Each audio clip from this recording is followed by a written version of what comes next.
All right. Welcome, everyone. We have a great show tonight where we're going to really kind of cover something that I think a lot of us already do in some way or another, but unfortunately, some of us do it the wrong way.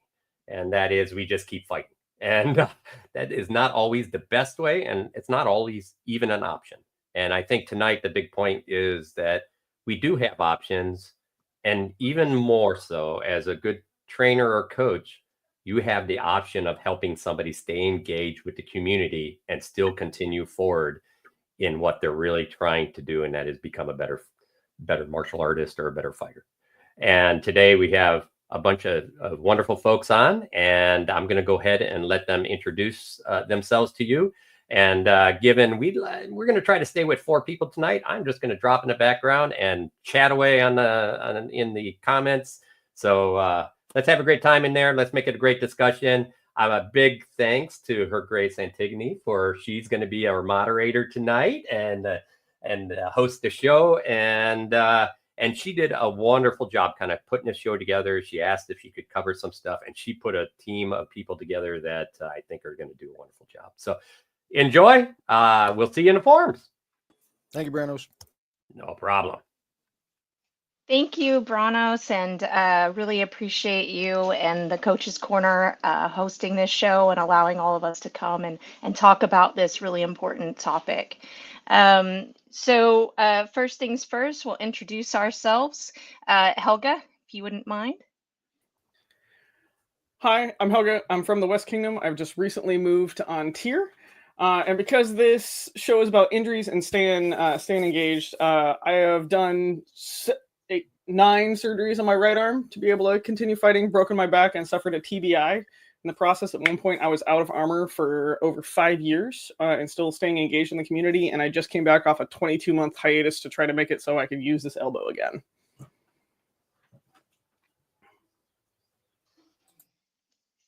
Say. Okay, I guess I'm next. Hi, I'm Sadb. I'm in the Detroit area, so Barony, Roaring Waste, Mid-Realm. And I have an ongoing chronic, somewhat mystery batch of problems. I've been diagnosed with a whole slew of various tendinitises of the upper body and nerve impingements and things, and treatment only kind of sort of works. So I am still actively in the process of figuring it all out. Hey, I'm Sir Martel. I'm from North Keep Onsteora, which is Tulsa, Oklahoma. And I was told to keep my list brief, so I will try. I was in a car wreck in 2004, couldn't walk, and got a surgery in 2007. Did the whole rise and walk thing, and did pretty good. And then had some heat injuries and some wrist injuries and knee injuries, like the normal stuff. But then on Thanksgiving weekend, I couldn't move my legs. I had to go to the hospital and did 48 hours unable to move my legs, and about 90% back, but I don't have a diagnosis yet. They're just like, there's a lot of, you should go see a specialist. So I'm still unsure exactly whether I'm going to fight again. So that's me. Thanks, everyone. And then my name is Antigone, as Brannos said earlier. It says it on the screen. But so I have a couple of hidden disabilities that affect my fighting, training, anything physical activities, some of which are endometriosis, and also I have Meniere's disease. And then I just came off of about a year and a half of having frozen shoulder undiagnosed. And treated improperly. So lots of fun there. First thing that we wanted to kind of talk about is a PSA. So public service announcement, none of us are doctors or medical professionals. We are not going to be able to give you any sort of medical advice, nor should you take anything we have to say as medical or physical advice or any sort of advice about your medical condition. So if you are asking about a specific condition you have and how to treat it or work with it, we're not going to really be able to cover that. What we are going to be able to cover is ways that we have found to kind of stay engaged, train, and deal with cultural and emotional, mental feelings and aspects of these various injuries. For purposes of this show, we are going to define some injury types. The first being a minor injury, which is something that's strained, pulled, something that you can recover from within, say, a week or so. The other thing being a major injury, which is something is broken, torn, you're in a wheelchair, you physically just can't do things. And typically those major injuries take quite some time to heal or recover from. The next part is acute, which is acute. And then there's chronic, which is you have some sort of injury that is ongoing and long lasting. Many of us end up in the chronic situation over time. And then the last one is a permanent injury resulting in a change in your ability. So that means perhaps you no longer can fight with your left arm or right arm. Perhaps you now can't fight standing up. Things that are permanently changing and affecting how you are able to do your activity. So with those brief statements all being said, we'll get right into some of the meat of the conversation.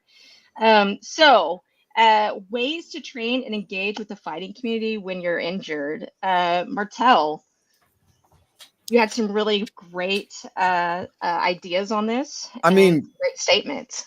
Well, for me, like half of my involvement in the fighting community has been the shop nights that I run, and because it's a big part of my community to help get people in armor, but it really becomes mostly a hangout night, and we talk strategy, we talk whatever.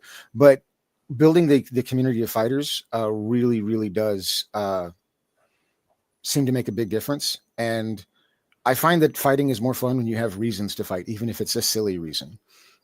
And I've had a lot of luck finding silly reasons to get people excited to fight. Should I talk about the chicken? So we do this fun game thing called Murata Melees, where it's just 6 hours of battle games in a horse arena because it's cold and we want to do melees. And we just do lots of silly games. And one of the things I like to suggest is what we call the 7-point melee, where royal family is 4 points, knights are 3 points, GOAs are 2 points, and talons and below, or AOAs and below, are 1 point. So you've got 7 points to build your team. What I like to do is grab 7 fighters that I think should be GOA level. And then the GOAs are like, hey, that's not fair. You shouldn't have those guys. I'm like, yes, we should fix that. So I had like 2 teams of 7 dudes fighting, and Hari was doing it for chicken. We had barbecue chickens, which made everyone fight a little bit harder. And we had great melees, and it was great fun. And I was just a big instigator, and made me feel great, but also really got some. It was fun to watch those fights. I love small melee tactics. Yeah, no, that's totally what this is all about. Is one of the big things is sitting here and saying, okay, well, I can't really participate in the way I used to, and so we find a lot of people end up just staying at home or disengaging, which that doesn't really help the community as a whole. So what we're finding here locally where I live is that if you're injured or something of that nature, but you could still make it to your practice, coming out and helping, participate with that practice by being either a marshal or giving loaner armor, like helping new people get into loaner armor, helping people video their fights. So what are some other ways that you kind of stay involved when you can't be on the field, Scythe? This is me right now. In fact, I have spent last 2.5 months not being able to actually fight at practice. And at the same time, we've had an influx of new fighters. So I've spent a lot of practice with my half-pound foam sword, helping sort of walk all of these new people through all of the basics, doing our footwork, getting in your basic stance, sort of walking them through shot technique while they use real swords and I use my little safety sword. And also standing on the sidelines then as we send them off to go practice and spar with people, and just giving feedback, being able to sit there and real time come in and be like, hey, that was good, try this thing, go. And that even on up for more experienced fighters, not just our brand new people. But I've spent a lot of time getting to do that at practice, and so I still get to feel like I'm being a part of things. I'm still there with my friends. I'm still thinking about fighting, even if I can't do a whole lot of it. Yeah, and I've noticed, Helga, you spent over a year off the field, but you were still everywhere, like coaching and training and leading conversations within the community. So in your experience, do you have some suggestions on how people can feel comfortable, stepping up into that role, even though they can't fight right now, or perhaps be as active as they want? So one of the ways I got into that originally, my initial injury happened when I was an unbelt, versus this last injury happened while I was a knight and had a little bit more like gravitas within the community. Where I'd say start with this, because especially as an unbelt, is ask one of your experienced knights to stand with them and do review. Like, watch the fight with them, do the feedback and get the loop going and learn how to have the conversations. For our more experienced fighters is actually actively like being available to do that for people. So I travel a lot for a bunch of my students. Antigone, I spent a bunch of time with you at Great Western and actually told people like F off, because like it's one of the only times I got with you and I still couldn't fight.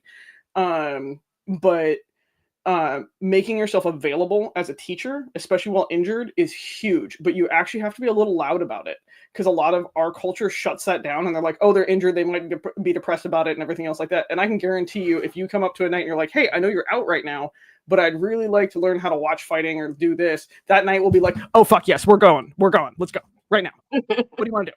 You want notes? Yes. I got notes. And so remember that, like, if you are injured, especially as an unbelt, seek out the knights that you want to work with and ask them to develop that lexicon with them and bring that to the floor.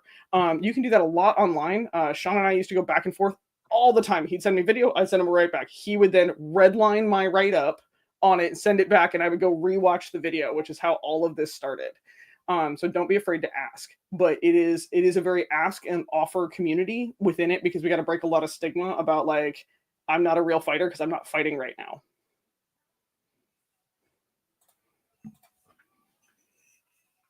Did I answer the question, Antigone, or do you want me to keep going? No, that was perfect. That was everything I was wanting.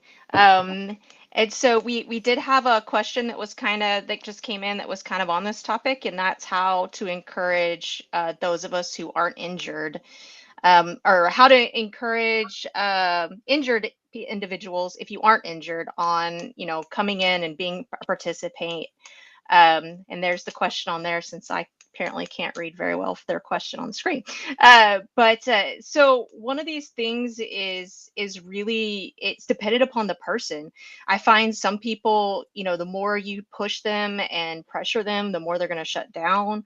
If you ignore some people, if you ignore it, that's what they want. Other people, if you ignore it, then they're gone forever. So I think it's dependent wholly on that person. So just ask them. Like, words are a thing you can use.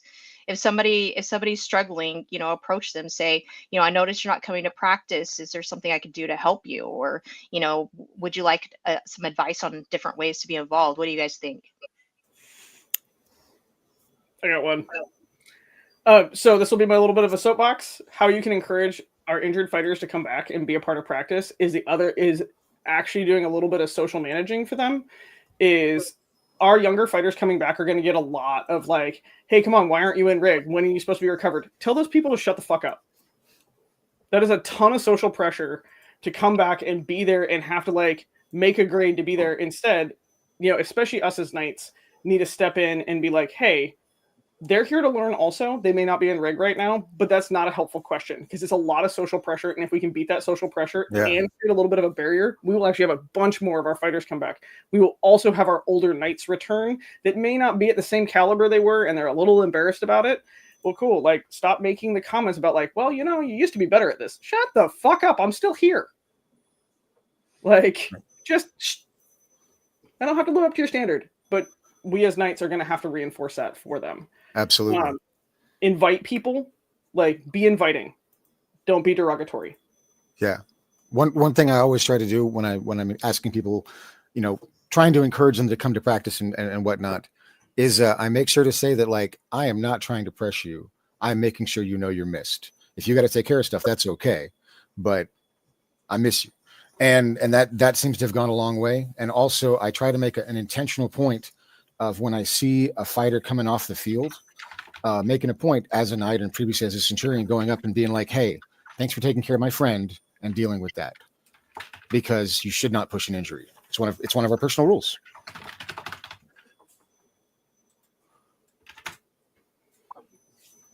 Yeah, that is one of the things that we kind of you're not over your allotment. That is one of the things that we got asked a lot, or was brought up a lot. Pre-show questions was working, like, the question and the culture surrounding this pressure of, if you are injured, coming back and all of that. We're gonna get to that a little bit more later in the show. Our next kind of piece that we're talking about and trying to cover is how do you modify training? What are some ways that you could think of to modify training? Because just because somebody trains a certain way doesn't mean that has to be the only way that you can train or that they can train. There's so many options out there, and there's so many different definitions of training and paths of training. So, Saif, do you have some ideas on that? Because I know up there you've been working on a couple of different things. Yeah. So especially for me with my batch of stuff, because I've had sort of the string of more minor things, which makes it challenging sometimes because I don't always know what is hurting it or not. It's hard to tell because they roll in as RSIs and not as single point immediate failures. But they move around. Sometimes it's this arm, sometimes it's that one, sometimes it's the elbow or the wrist or the shoulder or. So I have had to sort of get used to just figuring out, like, what parts of my body work right now and which ones are in a bunch of pain and what can I do with the parts that work. So some days that's just not using a shield. My left elbow hurts. We're going to fight single sword today. Or if it's my sword arm, or if it's both arms, maybe we go down to like a lightweight plastic shield and a foam sword to bring the load down. And I like regulate how many fights I'm doing, that kind of a thing. All the way down to more like what I'm doing right now, which is I run around and do some footwork drills. And then maybe, actually right now, what we've been doing a lot of is I will fully kit up, helmet and everything, and then walk out there with my bare hands doing this, or my half-pound safety sword, and me and Brannos will run around and do drills and whatnot and just sort of like fake the shots that way with nothing in my hands, so there's no strain, but I'm still getting to practice the movement, the pushing. We're working on trying to like do fakes and whatnot as best as you can without a sword in your hand. But so there's lots of options of ways that I'm still working on something. There's, of course, things I can't work on without, full arm functionality, but trying to just identify what can I do, because I don't have a major injury that is physically preventing me from doing everything. Yeah, it's really, really difficult especially when you have just these lingering chronic injuries, or, something that it only comes up every so often and it's very random. So one of the things that we want to make sure that we're doing is consulting with our doctors very, very clearly. And so that means when you have something that happens that restricts your mobility, is an injury, is pain, whatever, when you go to your doctor, don't try to make up another sport or some other sort of situation and how you got this.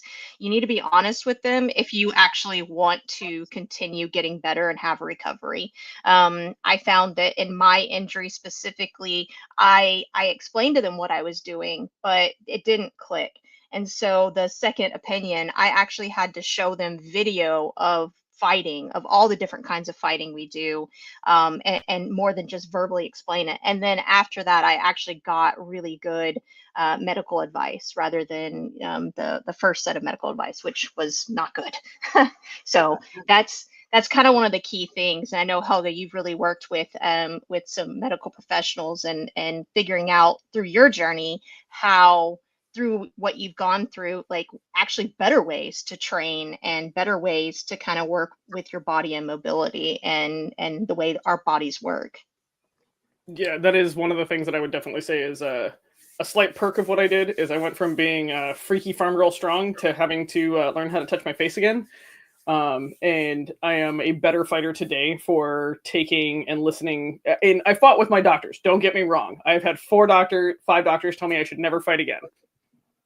And fought with my doctors, but I had some very good sports physios, and I had a very good surgeon that was just like, "You're nuts." But in that process, taking the time to relearn my body, and this is one of the things that I'll probably I'm jumping a little bit of subject, so you can tell me if you want to pause on this one, is taking the time to relearn your body well in practice. So this thing is, I can't use this today. Cool. So I'm going to go do footwork drills. My footwork drills are going to be different. My muscle mass is different. My response time is different. Everything else like that. And stop comparing yourself to what you were before the injury. You're never going to be that person again. You're older. Your muscle tissue is going to respond differently. That injury in some way is going to be permanent. Even if it's not like systemic and bugs you all the time, it's still there. It's now wear and tear on your body. It's mileage on the car that is this. And so taking the time to mentally prep yourself for relearning things through this play, through that, like, I'm going to pick up a wiffle ball bat instead of trying to throw the same shot, I'm going to see how my elbow reacts to, like, do I need to be a little bit more elbow forward? Am I going to have to use my lat more now? Like, what needs to happen to get me back to that place? And this is where a lot of these drills and playing around at practice with lower weight and or like limiting what you do with your body is going to be huge, because again, it's taught me to be a better fighter, and I tear myself apart a lot less. Yeah, and you've been sharing that knowledge with the rest of us, which has actually helped the community as a whole. So it's been while it's yeah.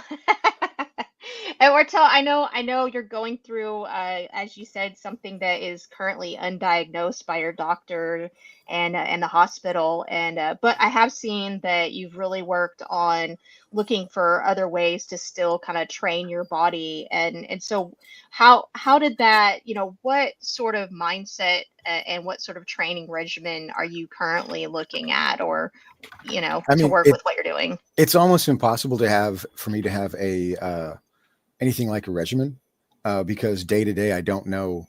Like 4 days ago I was using a walker, day after that I was using a cane, and now I'm walking okay. So like I get up and what you kind of have to have a mindset that, like, I'm going to do what I can when I can, and like maybe this is a bad day so I don't get to fight today. That is the reason, like, as soon as I found out about it, I got a combat crossbow authorization, because darn it, if I'm going to go to war and find out, oh, it's a bad day, I guess I'll just sit here. Like, I'll get my walker and go out there and be like, I'll shoot you guys. But I'm not, you have to not just, like, I think the 80s messed us up a lot with those like training montages where we're like, oh yeah, we're gonna get up and we're gonna do the thing, we're gonna do whatever. And like, no, like, when I remember being legitimately excited about being able to walk around a room, and I remember being legitimately excited about being able to walk around my house and around the block. And the first time I did a mile after my injury, it took 2 hours, but like, I did a mile, and there was a time I couldn't walk across the room. Like, you have to not just make realistic goals. You have to genuinely let yourself be satisfied with how much better you are than you were. You have to be okay, because if you're always looking for that, like, I'm going to get back, I'm going to get to the thing, you'll burn yourself up inside. And you just can't keep that pressure, and your body and your mind have to be able to rest if you want to really heal.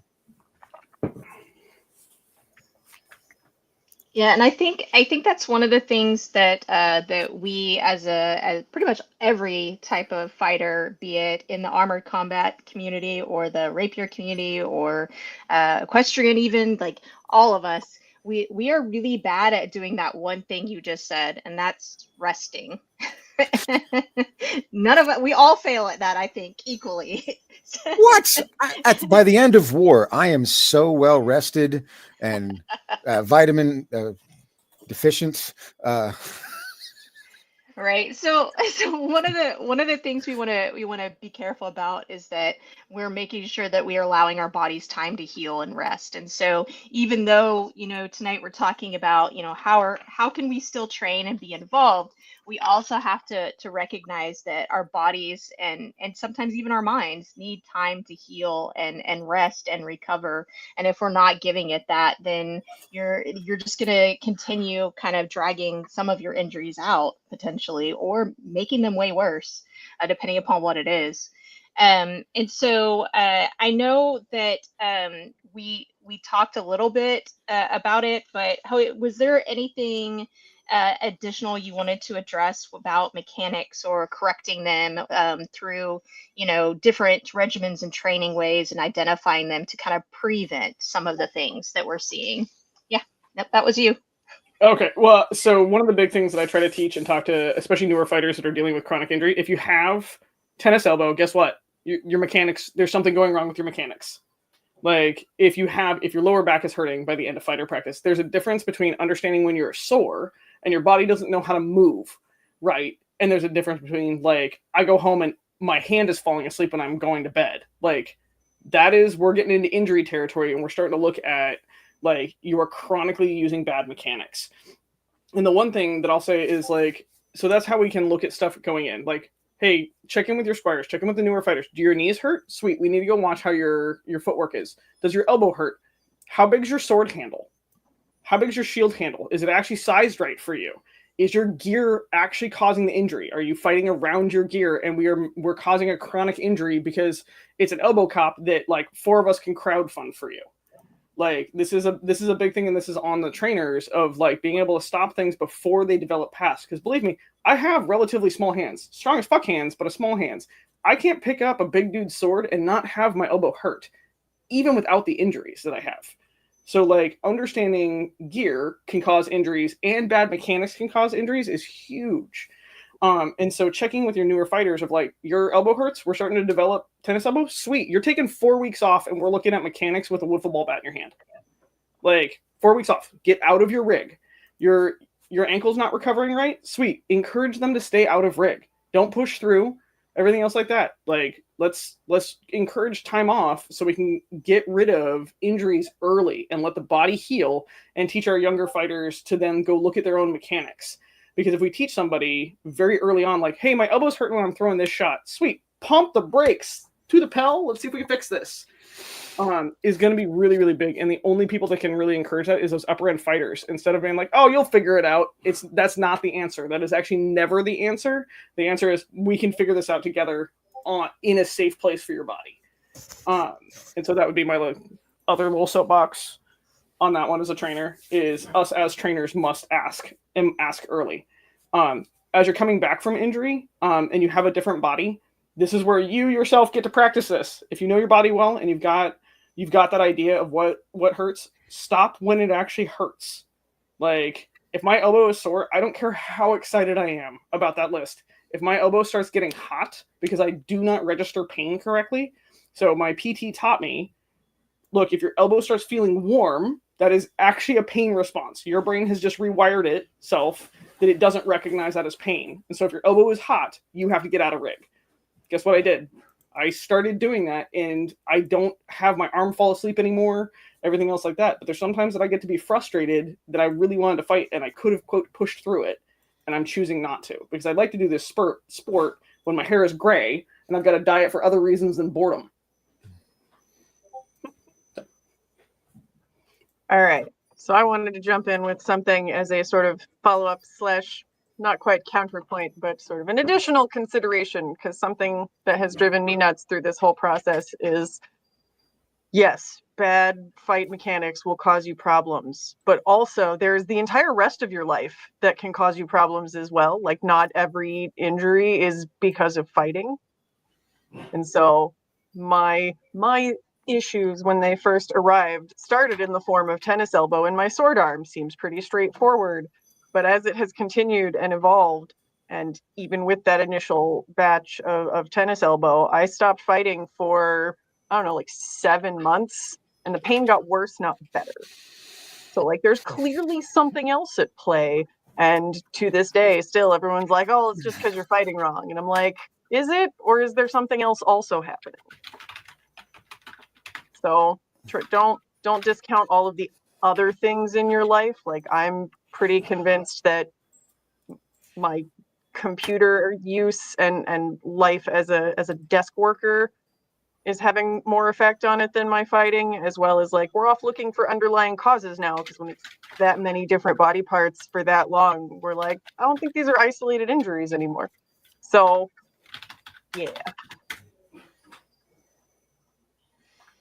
Yeah, I will say, as being the one unbelt in this show tonight, there is a really there is a really strong cultural pressure, be it perhaps underlying and just like a vibe we feel, down to just straight up aggressive pressure, physical or emotional or verbal, again, whenever people are kind of dealing with these sorts of situations. And so, we often as unbelts want to please the dukes, the knights. We want to do well. We want to show you how great we are and impress you. And maybe not everybody, but I know a lot of people are trying to do that. And so by stepping off the field, a lot of times we feel like we're failing. Or a really good just example of this is I got the pleasure of fighting Brannos for the first time at Gulf War, and my shoulder should not have been fighting, had bad medical advice. And one of the things that he did is he did 2 passes, and that second pass he realized what was going on, and told me, hey, we don't have to do a third. I've seen enough. I can talk to you about what you're doing. How about we go take a break? And he gave me the grace and an out to where, okay, I at least got to fight him, but then he also gave me his time afterwards, instead of just saying, oh, well, you can't fight. Okay, we'll go on. Or pushing me. And so seeing knights and some of our high-end fighters step out and starting to behave that way and communicate that way and push the culture kind of towards that really gives us a lot of hope that, hopefully we can start seeing some progress in this area. And that's kind of, the lead in to this is how do we handle feeling not being a real fighter when you can't fight? All of us feel that if we can't fight, I'm not a fighter anymore. So Martel, you want to kick it off? Well, for one thing, I wanted to say it's a good saying that my friend Lord Dimitri came up with about the SCA. It's a hobby, not a jobby. And anytime someone is like, I just feel like I should be like, no, it's a hobby. If you're not having fun, stop. It's fine. Like, this is supposed to be fun. If you start feeling the pressure and if you start pressuring people, like, you have lost the way. But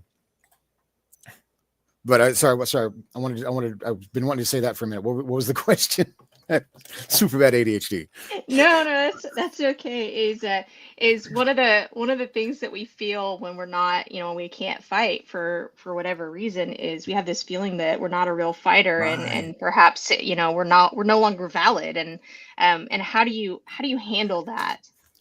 Well, so I have known since I started the SCA, because my worst injury, my back injury, started before I joined the SCA. I did a Boffer game beforehand, but the entire time I've done rattan, I've known a debilitating worse injuries is in my horizon at some point.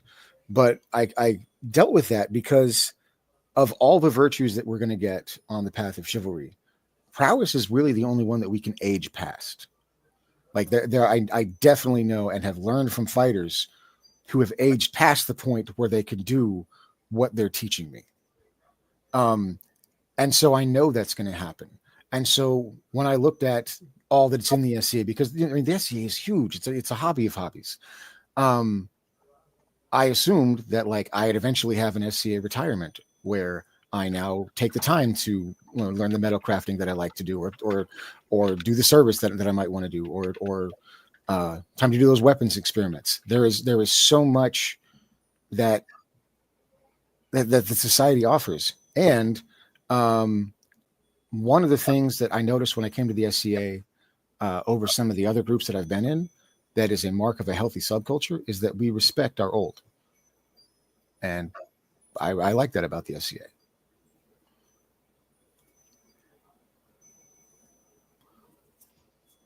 Yeah, I 100% agree. I personally try to find ways to have, if we have various nights visiting or whatever, I ask them, hey, can you show us something, blah blah blah, if I know what they are, well known for, or like to teach, or really good at coaching. And I personally like to have everybody involved, especially at practice. So Scythe, I know you definitely have fought with feeling, not being a real fighter, and I really shouldn't be here. I haven't earned my place here. I know that's something that is a personal struggle for you. Yeah, especially because the latest bout was I was pushing through this time shield arm tennis elbow that I probably shouldn't have been for a few too many months, got knighted, and then a couple of months later, because I was still pushing through it like an idiot, had to, drop my shield and stop using it. And then a couple of months after that was like,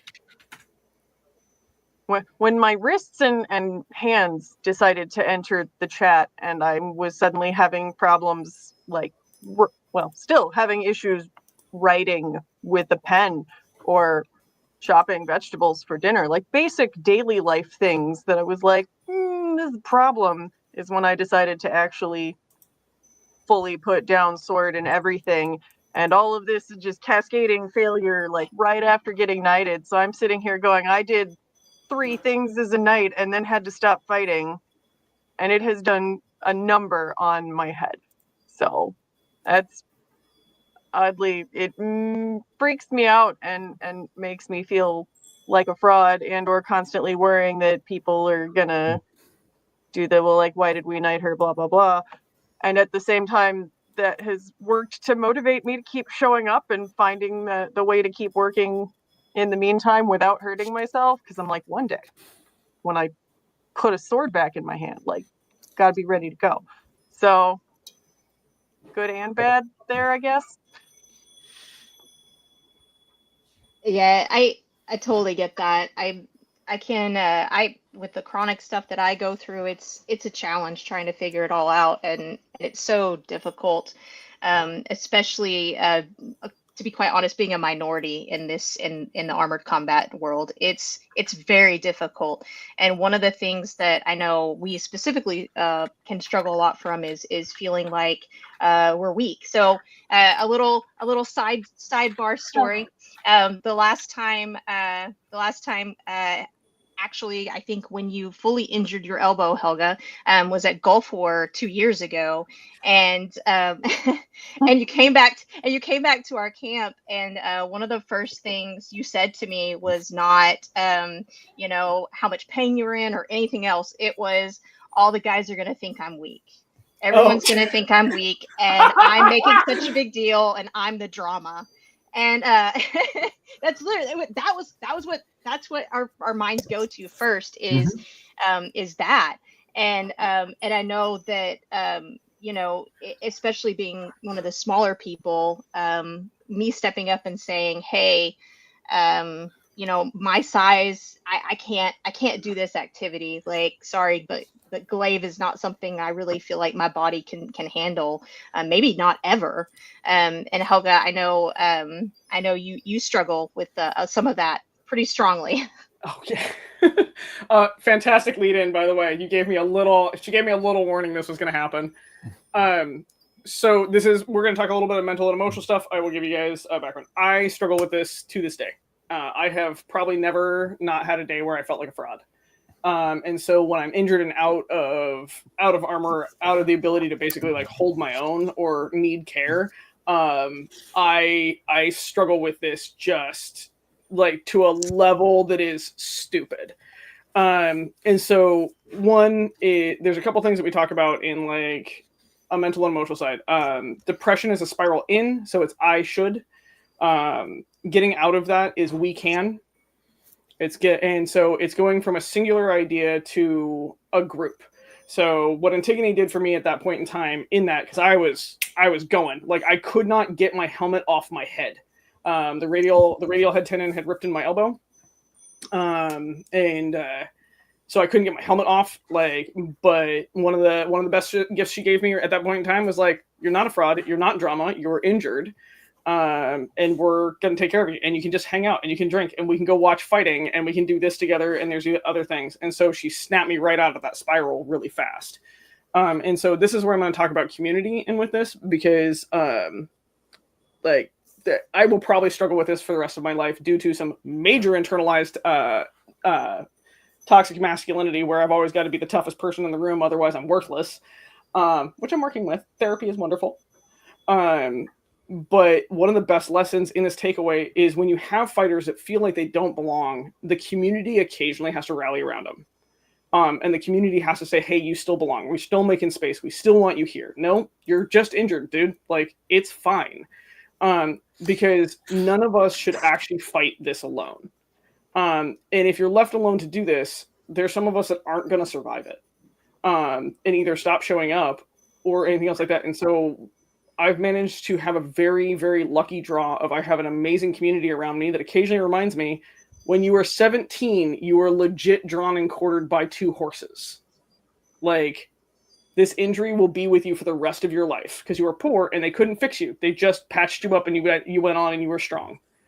And so my takeaway from this and how I deal with this is when I start falling to that darkness, I reach out to my friends. So Antigone and I talk about this a lot. We bounced a lot back and forth while she was recovering and while I was recovering, to be like, hey, cool, we're gonna go find the most obnoxious video we can, or we're gonna go to practice and like videotape practice for other people, or we're gonna talk new fighting techniques or anything else like that. And so sometimes you don't get over it by yourself. You take the community around you, you lift it up, and you ask for help, because we belong part of the community. We don't recover alone. Yeah, and I think knowing that and feeling that with especially the people we're closest with, and not just I will say one of the things that that kind of like not shocked me but like kind of stunned me for a minute was actually Martel coming to me and coming to me and being like, I'm glad you're taking care of yourself and I support what you're doing and I want you to come back full and whole and healthy, so please don't do these dumb ass ideas you have, and and that I appreciate you cleaning up my language. And sorry, Helga used all the F-bombs for the show. Yeah.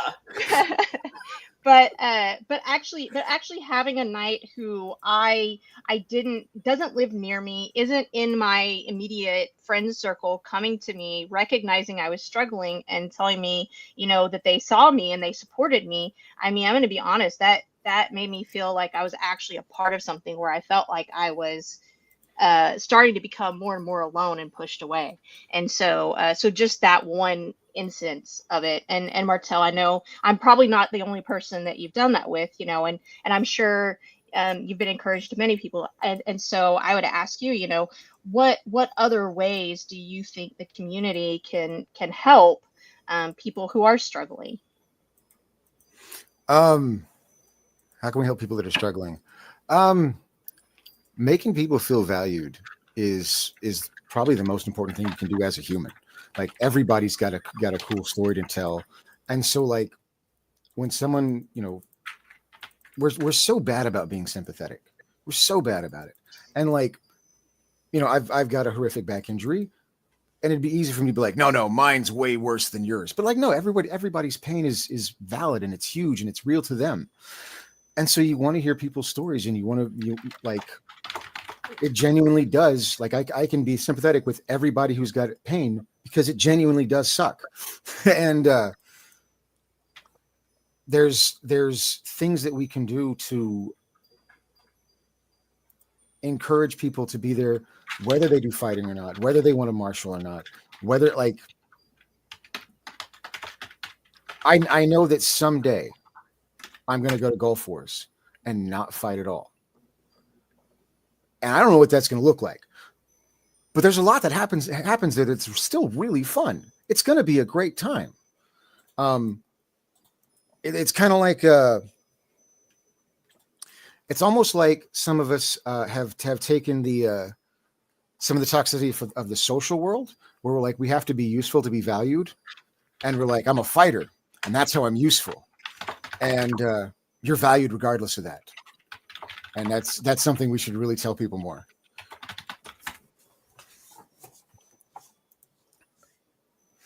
Yeah.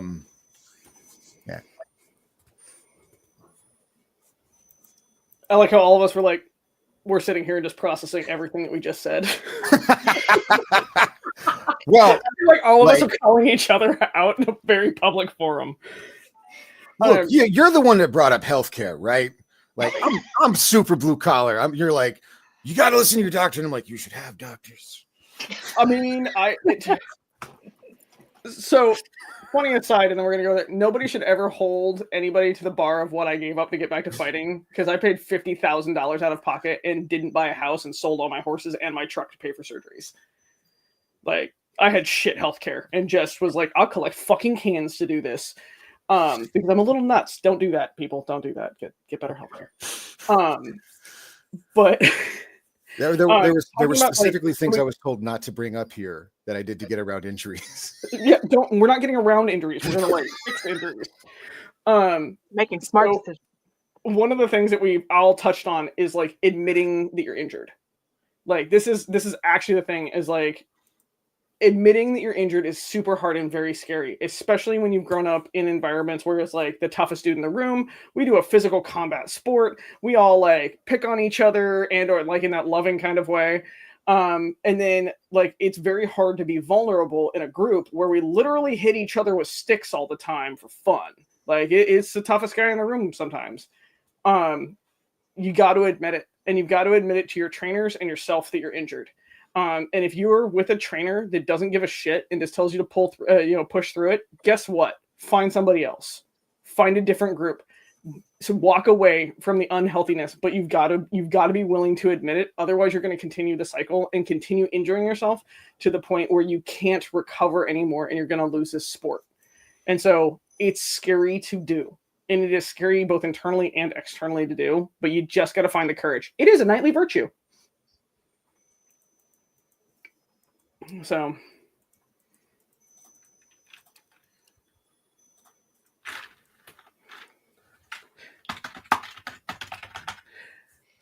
one of the things is, how can we help younger fighters?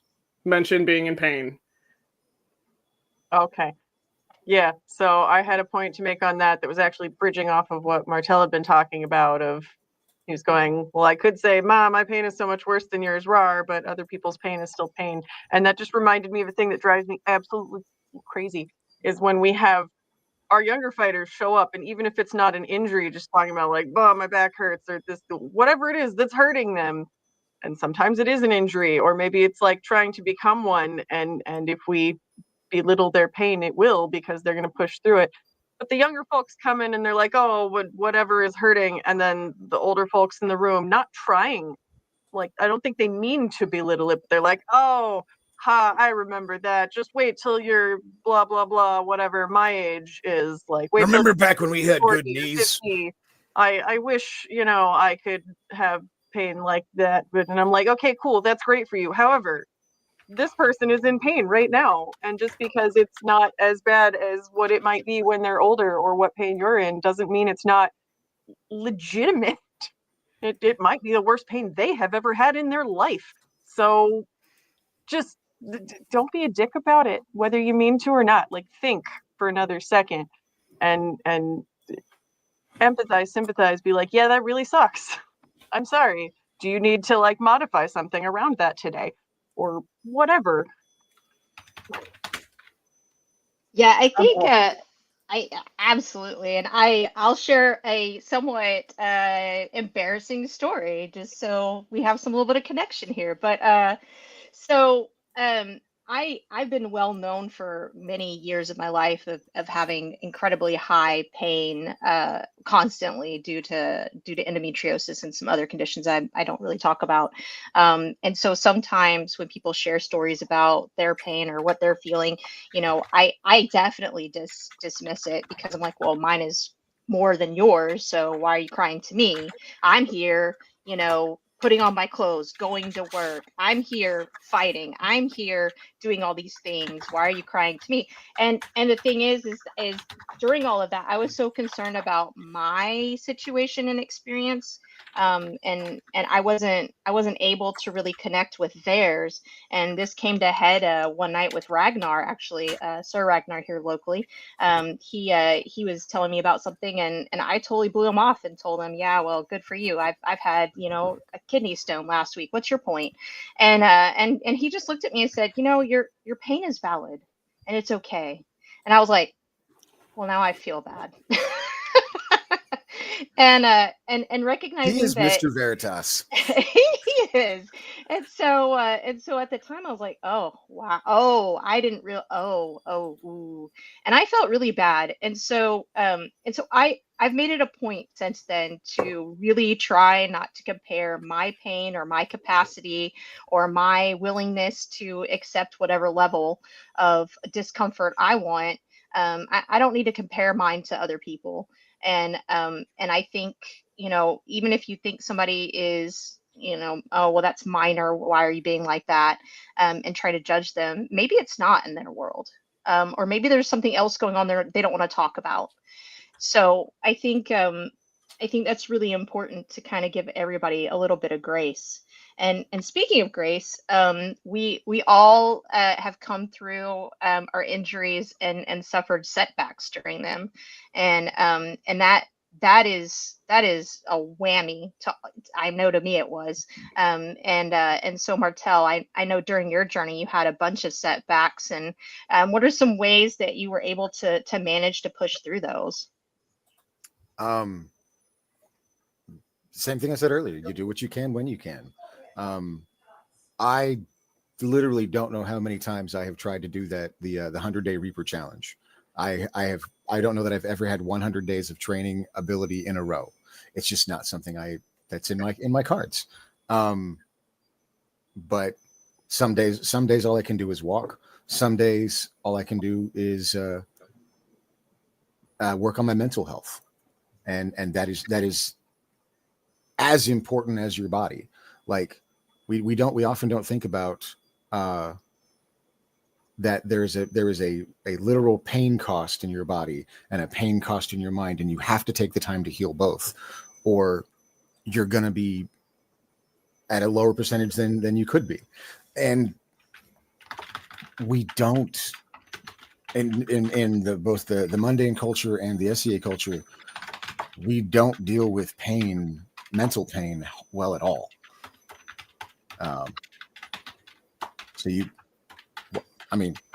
One thing I would say is everybody needs therapy.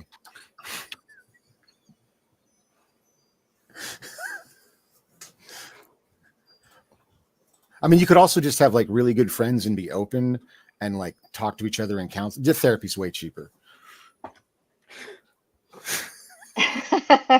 Yeah, look, we're talking about, just not the physical issues, but also, sort of a lot of this is very mental and cultural pressures and emotional side of it. That are really where it struggles. So it's like a triple whammy hitting you.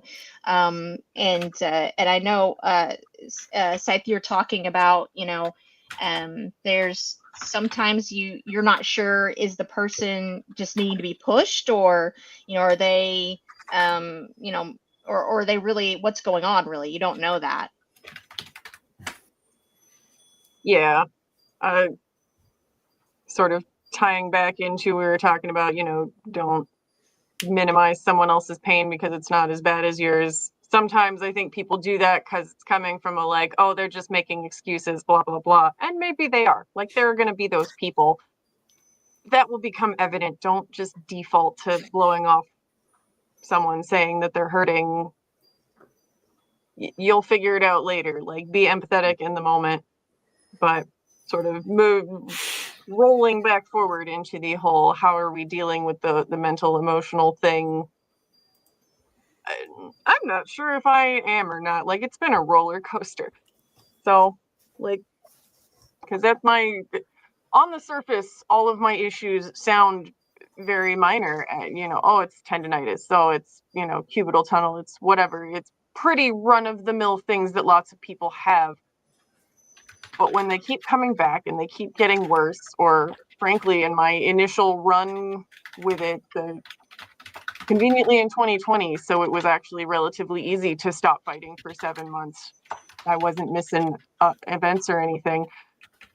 But when it keeps getting worse and worse, and by the end of 2020, like, I was actively looking into what it would take to take disability leave from work, because getting through my work day, just working on my computer, was that painful and miserable. And I was starting to wonder if I was going to just lose the ability to use my arms in general. So that's a dark place to be in, and I'm sure y'all can relate from your slew of injuries. And then we've come back from that and get into, all right, things are working, but then they're not, and they're working, and then they're not, and I don't know, is what I'm doing making it better or worse, or because it's all been really inconsistent. So the just roller coaster and the never being sure what's going on has been really difficult. Like, can I safely go fight today? I don't know. That's why I've sort of taken the solid step back right now. And then all of that really ties right back into that feeling like a fraud deal of, I gaslight myself super duper well into, like, I will have one good day and be like, maybe I'm just making all of this up. Maybe I am just exaggerating. I don't know. And the guilt you I feel have for having a little good day. binder. I literally have a binder of my medical records and things, keeping track of all of the issues I've had over 5+ years now, and it still takes literally one good day, and I will punish myself and be like, maybe it's all fake. Yeah, so no. I don't know that I have an answer, because I'm still actively working through this crap right now. But I guess, so if anyone else is feeling these things, just putting it out there like this, other people also feel this, and it's crazy, and don't do it to yourself. I don't here's the thing though. I don't think you have to have an answer, right? Like, that's not necessarily, it's not required to really have an answer of how to deal with things or how to handle it.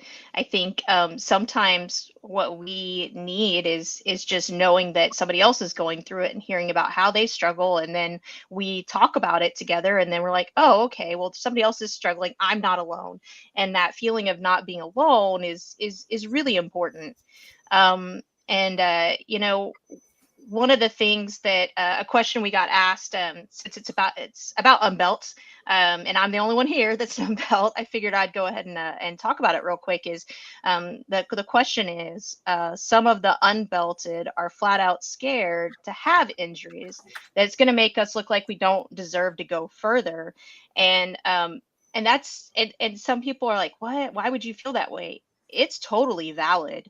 And I could tell you from experience, having sat and watched people go through struggle injuries or chronic illness, that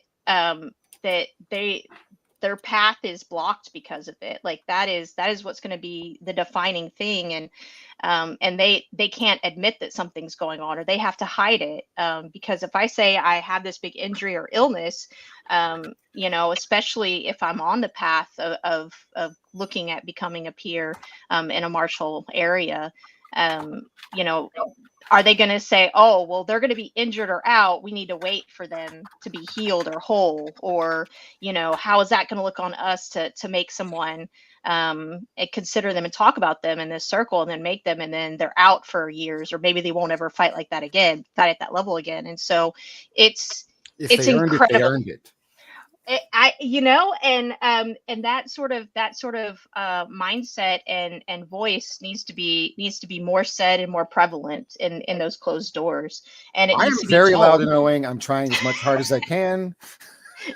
Absolutely, and I think all three of you knights on this show are fantastic about it. I know that you're great champions for that, and but the reality is that yes, that is a thing, and whether we want to just you can't ignore it, sadly. But what we can do is we can work together to change the culture by having these discussions like this show. It's the whole reason, one of the reasons why I want to have this show about this topic is by having this, we're talking about it.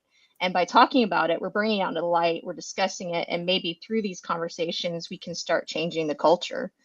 So one of the things that all of us need to perhaps get a little bit better about is how to recognize when we are, having progress or have had a victory, or how do we organize and set ourselves up to succeed while we go through these things.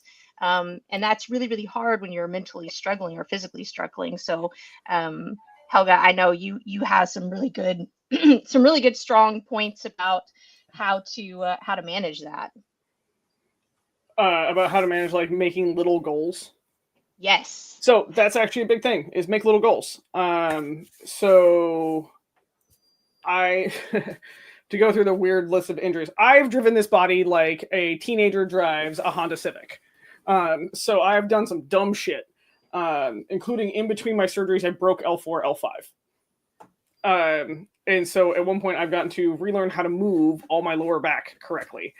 And the wildly unobtainable goal, or what we call WIGs, ended up being be back in rig at one point in time.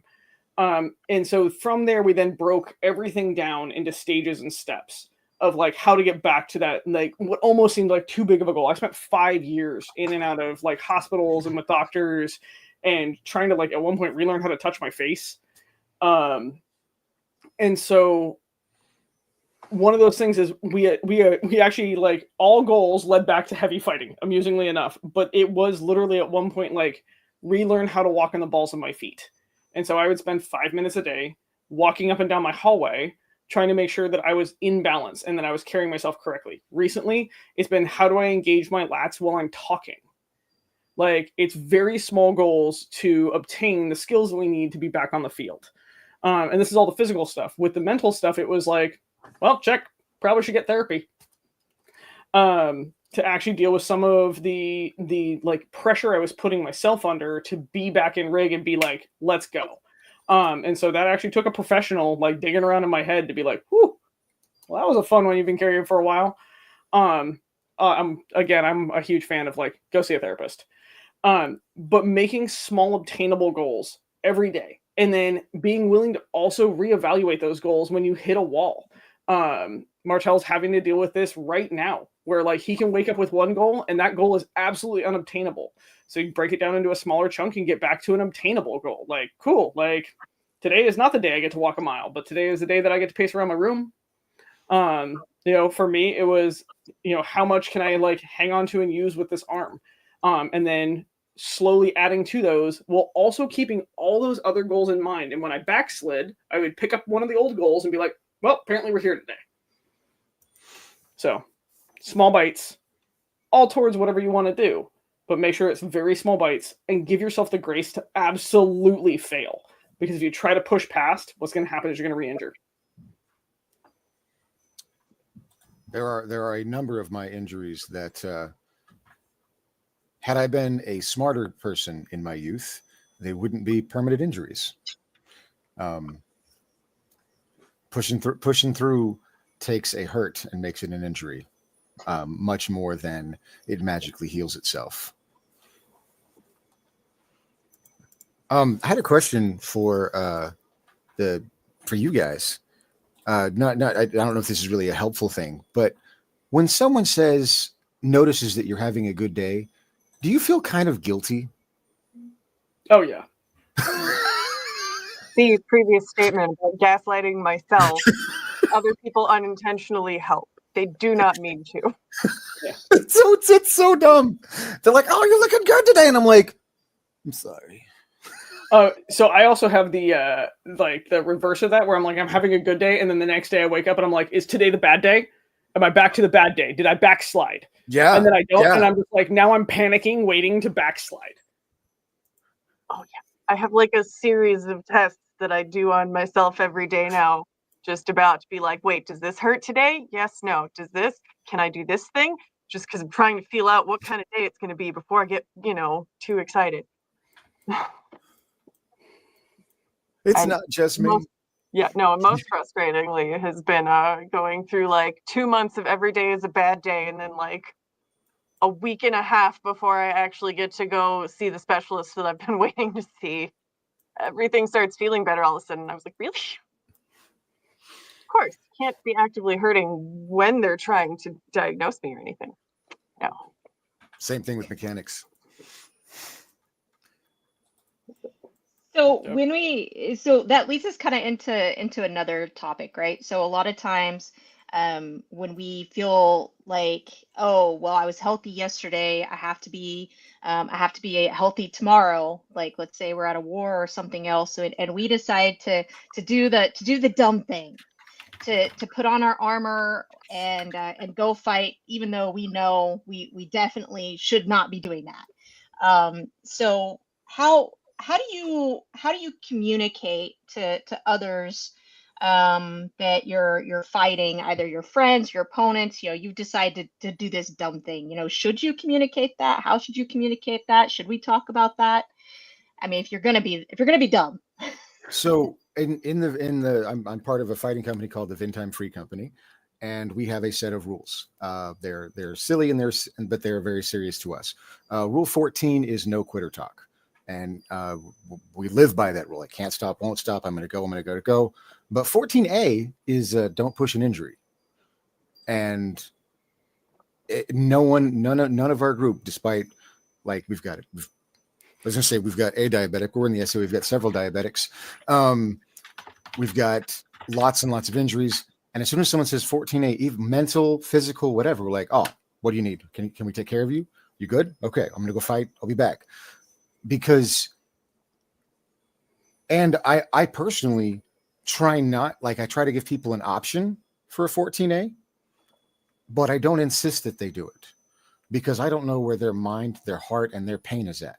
And there are times when it is better for me to push, and there are times when it is better for me to rest, and no outside force can tell me what that's going to be. And sometimes I get it wrong.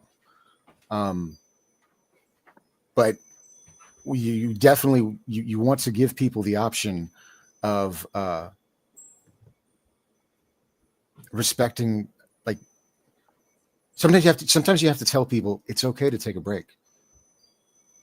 Like it's okay to be gentle with yourself. And just to be complete, so there's 14, which is no quitter talk, 14A, which is don't push an injury, and 14.2, which is just not malort. You shouldn't hang out with me then. Well, you can't pull rule 14 on me with malort. I know Centurion Charles the Grey. No. I feel like that's two kinds of dumb that might be very similar. So, Scythe, I know there are times when you're going through different ailments and things of that nature. You've decided to just bite the bullet and decide to fight today. Maybe your injury that day is good enough that, hey, it's not that bad. I can kind of go out there and fight. Is that something that you're communicating to people, or how are you handling working with that? Like telling every single person that I fight that like, hey, my elbow is messed up today, unless I'm doing something super obvious like fighting single sword and trying to explain to people why I'm doing that and why they don't have to match me. But a lot of times it's more, I will tell Louis what's going on with me. I will tell Brannos what's going on with me. Maybe some other of my like close friends, close circle that sort of know me and the whole history and everything, and count on them to help sort of keep me honest, and they make a habit of checking in and being like, hey, how's that elbow doing? Should you stop now? Yes, no. Or like I spent half of Penzic this year out in the backfield with a buckler that was really just for show, for hand protection, and a tiny sword and a stopwatch. And I stood in the backfield and directed traffic and ran a stopwatch because after the first day of battle, my elbow was real mad. And I was like, I really shouldn't fight, but I'm gonna be mad if I just stand around. And my friends were fortunately smart enough to look at me and be like, here, have a stopwatch, make yourself useful. And so I did. I got to stand there and be on the field and like around the battle, see what was going on. I got to still feel useful because I was just running time checks for everybody and directing traffic, but also like didn't make myself worse, to the point that on Friday for field battles, because they're nice and short, I got to run out there with my spear and actually do a little bit more actual fighting and be happy because I had not wrecked myself all week thanks to my friends saving me from myself. So yes, sometimes I make smart decisions and sometimes I'm dumb. We're gonna own our dumb. Yeah. Speaking of owning dumb, so first it starts off. There's kind of three categories. There's practice, there's tournament, there's war. Consent is king, and also like part of that is you taking risk and owning your shit. So at practice, this is a consent thing. If I'm going to go to practice with an injury, I'm going to be absolutely honest and open about it, because like my friends need to be able to, like, I'm not in the mood to train right now. Like I need to be able to throw down, and if I hit you in the elbow, like it could hurt you. Like cool, great. I'm not going to be mad or sad about that. I'm allowing them the grace to either back out of a fight with me or work at my level. Same as a training conversation. If I'm entering a tournament, I'm shutting the fuck up. Like that's me absolutely assuming risk. I am not going to tell my opponent. I don't need to mess up their day.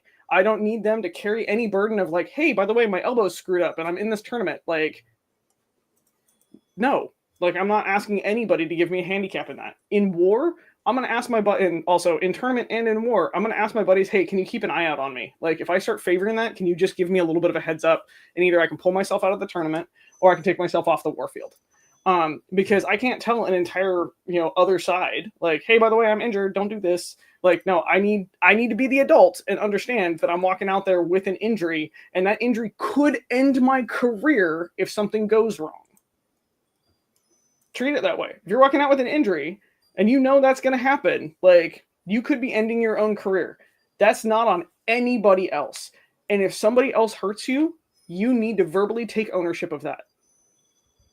I made the choice to be out here. This is not your fault. Because nobody else should actually carry that. Like, that's the thing. If I got hurt in a tournament and it's absolutely my fault, no one should carry that burden except me, because I made that choice. And so be honest with your opponent. If you get hurt by somebody else while walking out there with an injury, make sure they don't get that. Yeah.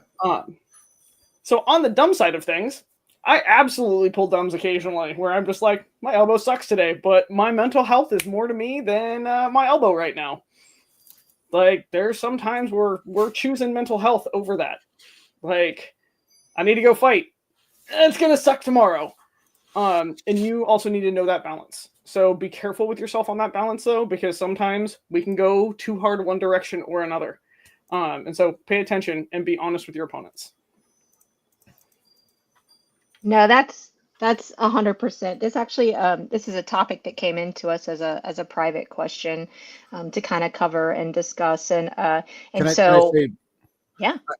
there's a good line that an old knight told me when he was talking about injuries. And he said, "It is a moral thing to increase your liability. It is immoral to put that liability on someone else." So if I show up and I'm like, I'm injured, so I'm going to increase my liability, that's fine. It is immoral for me to say, I'm injured, so you got to be careful. That's all. Sorry. No, that's 100% it. I think the idea that that we have is that, oh, everybody signed a waiver, so if you choose to go out and get hurt, that's kind of on you. But the reality is we're all human beings, and unless you're, maybe a sociopath, if somebody gets seriously injured, it's going to affect you, and it's going to affect you in a negative way. You're going to feel worried about them. There's all kinds of emotions you can feel about it, right? And so making sure that if you know that you're putting yourself purposely into that kind of situation, that you have the consent of those around you. For example, like I went to Penzic this year. I took my armor, and I was not released to fight. My doctor said, don't do that. That's a bad idea. I took it anyway because some of the people that were going there were people that I really needed to kind of talk to and train. And the only way I was going to do that is by able to fight them. And so I took that choice upon myself to put my armor out and to go out and specifically fight certain individuals. And when I did so, I told them, hey, I am not released to fight. This is what's wrong with me. This is my injury. These are the things that I would like help on if you are available and you're comfortable with that. And if any of them had ever said no at any point in time, I'd be like, okay, no problem. Totally understand. All the individuals I asked, they did say yes, and they were very respectful of what my time, their time, and we did the least amount of actual physical armored fighting possible in order for them to get the information they needed to help me. And that's kind of it, is communicating and talking to each other and gaining, like Helga said, consent. Don't give that potential burden to others of you getting injured. And if you do get injured, try to understand and relieve those people of their responsibility. Let them know it's not their fault.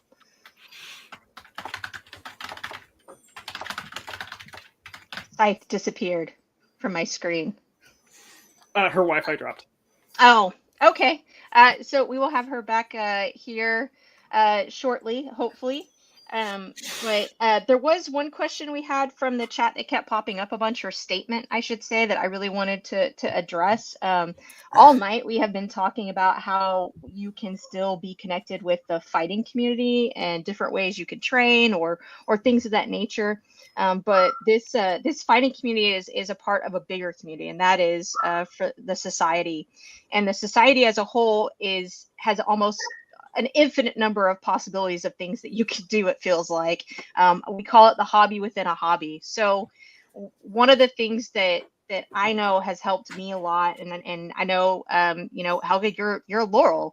I mean, you do other things other than fighting, and I know definitely when you're not fighting or you're injured, you're able to kind of explore some of those areas a little bit stronger, or at least give them more time than others. And I feel like that's valid and should be encouraged.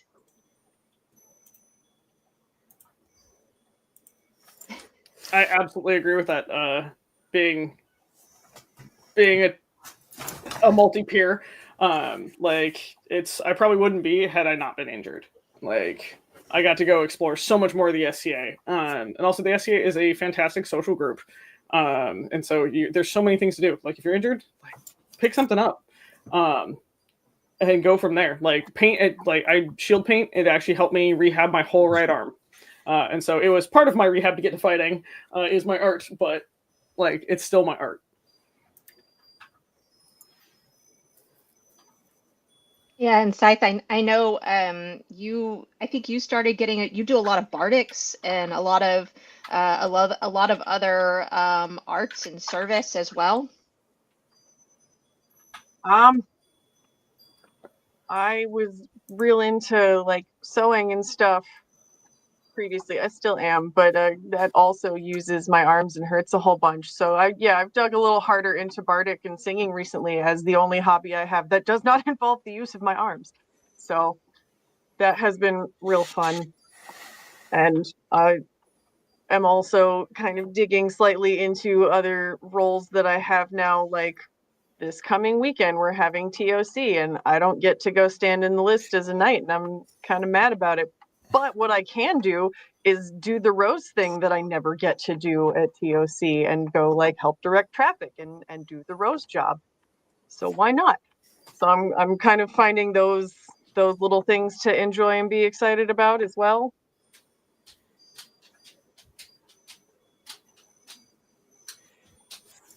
Yeah, I totally I love that you do Bardics actually. I didn't know that until actually I traveled up and visited your house, in fact, which you were so kind to welcome me into. Thank you, by the way, again for that. And that night, we fought all day, and it was all fighting all the time, talking, training, everything, fighting. But then at night it was, everybody came together and they were singing songs and eating food together, and that aspect of what we do is so incredibly important, not just to giving us break and time off, but also giving us something else for our minds, and I mean almost our souls, to kind of connect with and feel a part of. And Martel, I know you do shenanigans. I do other things too. I have entered. I've only entered the one competition, which I won completely as the only entrant. But I do armor quite a bit. But of course, the SCA is the biggest group of fun people that I've ever met, and the funnest things I've done are the big projects we've done. We built a fort out at the local park. We've done building projects at various sites. Less so now that my back isn't working, but like I'm always one of the people that gets called when someone needs to move here locally. Like we get together and we do stuff. Like my free company rules is we work as a team and we build here.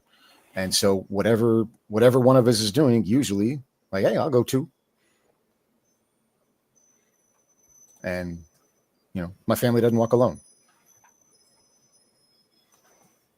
I will say, being able to take a step back and have time to kind of to do other things and to focus on, I mean, my whole year that I've been out, I've really focused on other aspects of the SCA, and then within the heavy community, I focused on, traveling, learning other styles, talking to people, making connections, networking. My training has been, all mental, all video review, all learning how things work. That maybe isn't just on Stjorn the way we fight here, and that has really helped me in making a connection with all of my the community as a whole outside of just my little area. It's how I met Scythe and Helga and and so many other people on this show I've had the pleasure to meet through that. So closing it out, I just want to say thank you, each one of you, for coming on here tonight, sharing not just this is how I'm broken, but also sharing how that makes you feel, and opening up, and talking about some of these really, really difficult conversations within our community. And I just wanted to let you guys know our host in the background has been really helping us tonight. Thank you, Sir Guillaume. And he wanted to point something out real quick for everybody out there in the viewership. You guys can't see it, but we have a private chat, and in this private chat all night long, he says that we've all what did you say, Sir Guillaume? Yeah, I said the whole way through this conversation, when everybody's talking about the struggles they've had and the things that they've had to deal with injuries, everyone else in the chat has been giving affirmations to them and reinforcing the positives about how they've worked through it and the things they've done. And it's really awesome to see that community and that support. And I just wanted to be able to share that with all the other viewers that didn't get to see that I got to see as I was doing the producing. So thank you all very much. I appreciate that. And I think it's really awesome of all of you. Thank you. And thank you again, Brannos, for allowing us all to come on and talk about this topic. And with that, I think we've wrapped this up. If anyone has, yeah, no, of course. One thing that I meant to bring up that has become a lot more popular in our kingdom is the use of foam weapons when we're injured and when heat. It is one of the best things, even when you're not injured, just to learn shot mechanics or something that doesn't give you that awesome tennis elbow that all the old knights have. But yeah, foam weapons are legit.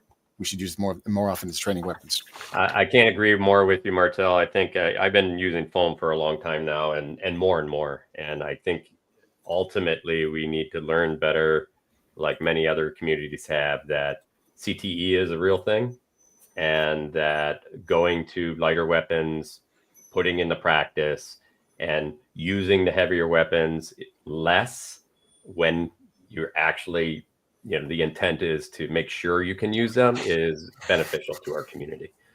We see this in boxing all the time, and they don't spar a lot anymore. Some of them spar. They don't spar at all. All they do is train and fight. When they're made, when the game is on. But I would tell everybody, it's also a really nice entry point to make people feel safe at practice, safe throwing shots at others and not hurting them, and safe receiving shots and not being hurt.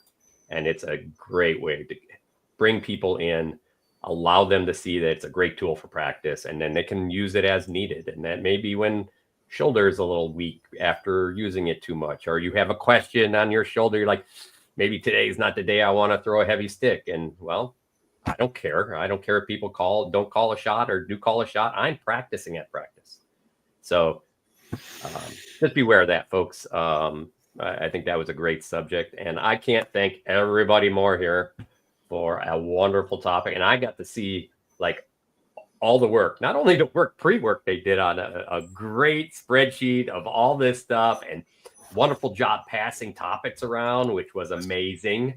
But, like Guillaume said, I was watching a private chat. I don't think I've ever seen stuff in our private, so many posts in our private chat, like people talking to each other about who wants next, and really working together to make a great show. And I really want to thank you guys for that. It was a wonderful thing to see. So, well, before we go, we usually first we bring up what's next week. Usually we take a week break in between. We're doing every other week, but we got an episode next week. And the best part is it's actually some of our best episodes that we've ever had. And those are the video review episodes. Helga, do you have some info on that? Yeah, I've got a little bit. So next week is video review. We're still looking for a couple unbelts to send us video. We're going to fire up the old platform. Sean, myself, and a couple other coaches are going to be coming in to look at video and break everything down, as well as teaching people how to do it at the same time, because knowledge is power, and video is one of the best tools we have for getting better outside of rig and outside of the training, like when we're physically moving our bodies. So please feel free to come join us. It's always a fun time. Tends to get a little snarky between the coaches, and we have a good time with each other, and we'd love to see you all there. Yeah, and I tell you, the proof's in the pudding. There's a lot of review done on some great Royal Peers now, and a lot of knights that weren't knights back then. So wonderful job. I'm really looking forward to having these back, and I think a lot of other people are too. So thank you again, and I want to say first good night, and I hope you guys all had a great time here. I know we did. The show had lots of people online, like up to 50 at one point. So that was wonderful. And thank you. And thank you to the audience for lots of great communication out there. It was fun actually just sitting back and talking with everybody, and letting you folks do all the real hard work. So just briefly, Brannos, before we drop off, there's a question about where the video should be sent for the unbelts to send in the videos for the review. So Helga, do you know where you want to receive those? Send them to me, and I'm making a chat group with Sean right now. Okay. You can find me online under Araya. I think there's only like one of us. I've got my obnoxious face as my profile picture. So, and you can reach out. I can also send you her name if you can't find it. So, and I'm under Brannos. It's easy enough. Not many of us. Thank you again, everyone. Have a safe week. Have a great weekend, and we look forward to seeing you next week again. Thank you. Thanks, everybody. Thanks, sir. Bye.